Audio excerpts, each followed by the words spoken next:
不是脚部衰老，而是疾病信号。脚部出现4种异常，或是身体的警报。从解剖结构的角度来讲，双脚位于人体的最下方，如同大树的根基，为我们提供着坚实的支撑。脚部分布着众多神经末梢，由于离心脏较远，其血管的收缩可以灵活地适配人行进时的动作，从而获得足够的血液供应。脚面丰富的汗腺也能及时排出大量的代谢杂质。脚部还拥有着坚韧的骨骼和韧带，分布着复杂的肌群，时刻为我们的正常生理活动保驾护航。人体的双脚在日常生活中有着举足轻重的地位，但很多人不知道的是，除了支持我们的基本活动，脚部的不同改变还能提示一些我们未曾察觉的疾病或问题。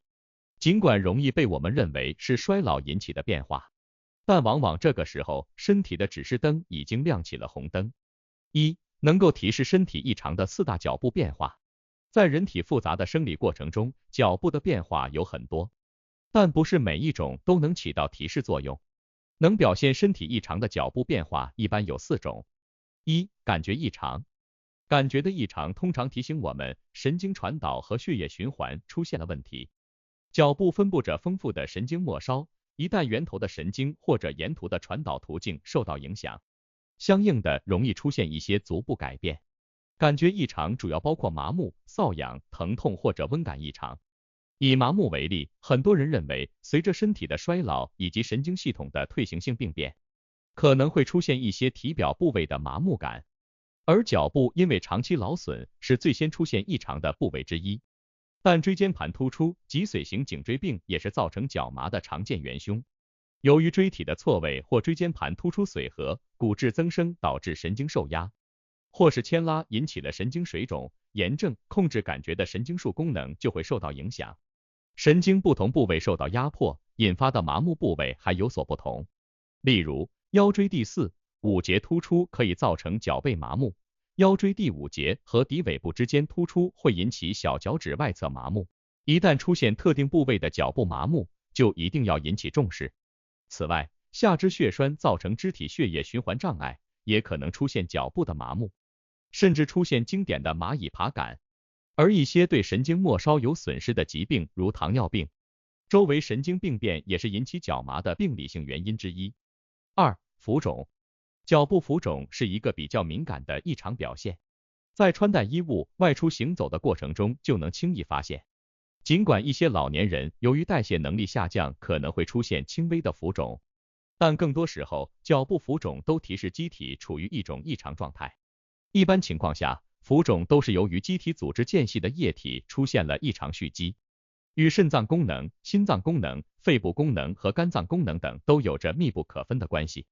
当肾脏的代谢能力下降，无法及时将体内的水分排出，或者肝功能异常引发的低蛋白血症导致体内循环障碍，都可以出现脚部的浮肿。值得注意的是，如果水肿是由于肾脏异常引起，通常还会伴有颜面部的改变。不过，并不是浮肿就意味着疾病。当水分摄入过多，盐分摄入超标，即使机体处于正常生理状态，也会因为超过了机体的处理能力引起轻微的脚部水肿。结构改变。脚部结构的改变多见于关节异常和脚趾膨大。在人体衰老的过程中，由于晚年激素水平的紊乱和营养吸收的减少，机体对于钙元素的利用能力是大大下降的。同时，免疫力的减退也会增加类风湿疾病的发生。在这两者的基础上，关节的变形是会逐渐发生的。但对于高尿酸血症患者而言，当嘌呤类食物摄入过多，造成尿酸水平上升，尿酸盐在关节处大量沉积时，关节的形态也会受到影响，一定程度时会出现变形和肿胀。同样，脚趾膨大也是一种异常改变。在病理状态下，脚趾末端出现肿胀、膨大，临床上被称为杵状指。杵状指是一个经典的身体异常信号，可以预示先心病、呼吸疾病、结核、痢疾等多种疾病，是由于末梢循环缺氧、血管活性刺激诱发的局部血管扩张以及组织的增生和肥大。常常与老年关节畸形相混。脚部的结构改变相对而言是最难以察觉的，往往出现明显改变时，已经提示机体有了比较严重的问题。一旦发现需要及时就医。4. 皮肤改变。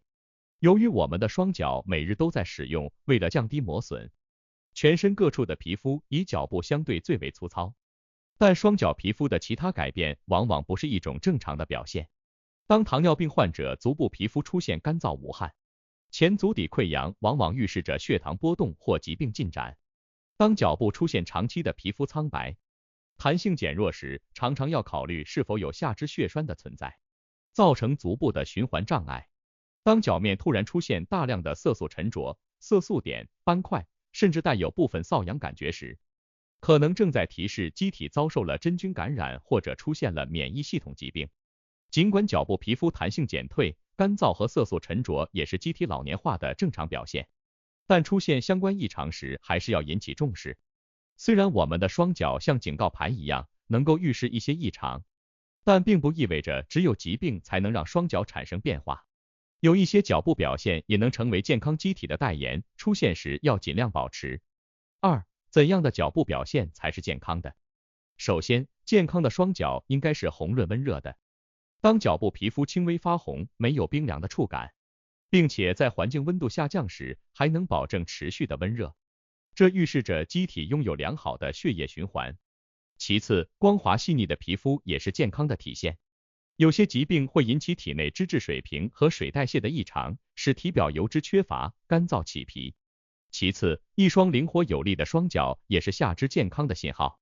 脚部的灵活性建立在骨骼、肌肉和关节三者的共同稳定。无论是肌肉损伤、萎缩，还是骨质疏松、关节老化，任何一项出现异常，都会破坏三角形的稳定结构，使机体正常活动的能力大打折扣。虽然脚部的变化可以提示身体的改变，但在日常活动高频使用和机体老化的过程中，仍然是易劳损的。保护好我们的双脚，不仅仅是一种养生之道，也能为我们免去很多疾病的困扰。3. 如何保护与保养双脚？对于双脚的呵护，与人们日常的脸部美容、脾胃调理、中医养生一样，要从多方面、多角度进行。作为支持人体运动的主要部位，适当运动对足部保养是非常有效的。运动方式多种多样，应该结合自身条件进行选择，但无论哪种都应该尽量达到基础标准，即世卫推荐的每周3到4次，每次40分钟左右的中等强度锻炼。养成长期习惯后，不仅能整体提高身心健康水平，对老年人群可以改善人体成分，强化骨骼密度，有效减少因跌倒损伤造成的巨大创伤。3. 同时，实验证明，主动的足踝部运动如屈伸、内翻、外翻能更有效地增加静脉血回流速度，有助于预防下肢深静脉血栓。4. 对于多种相关疾病都能起到防护作用。饮食的注意对于脚部保养同样至关重要。虽然食物在人体经历的主要途径是消化系统，但进食后产生的营养物质可以随血液到达全身各处。过量的盐分摄入和水分摄入在超过肾脏代谢功能后，容易引发下肢的水肿。长期反复水肿的部位容易缺乏氧气，产生损伤的几率相比于正常组织更高。而饮食导致肥胖引起体重上升，会增加关节的负荷，加重磨损。长此以往，脚踝部不仅灵活度下降，出现骨折的风险也大大增加。总结来讲，对于脚部的保养，在饮食上无需特殊对待，即使出现损伤，都是继发于饮食不健康造成的其他疾病。保持饮食结构的科学就是对脚部最好的保养。此外，除了通过适度运动和注意饮食来保养双脚，合理的穿戴也是一大辅助。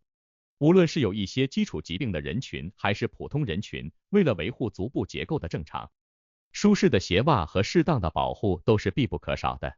人字拖、厚底坡跟鞋、超薄平底鞋以及高跟鞋都不适合长期穿着舞。在鞋袜和防具的选择上有几大宗旨：防寒保暖、透气舒适、坚固支撑、适度灵活。就像运动员在赛场上和训练场上的全副武装，除了作为实力的加成，也是对机体的一种保护和支持。人的双脚就像大树的根基，根不稳则树欲斜。尽管支撑着我们的日常活动，维持着生理结构的稳定，双脚的各种异常表现还能提示出一些被认为是由衰老引起的潜在问题。在健康亮起红灯前及时拉响警报，为疾病的预防和干预做出重大贡献。对于双脚的各种异常提示，我们要保持足够的敏感性，同时也要做到习惯性的保养和保护。只有健康的躯体状态和良好的精神情绪共同存在，才能配合人类度过更幸福的人生。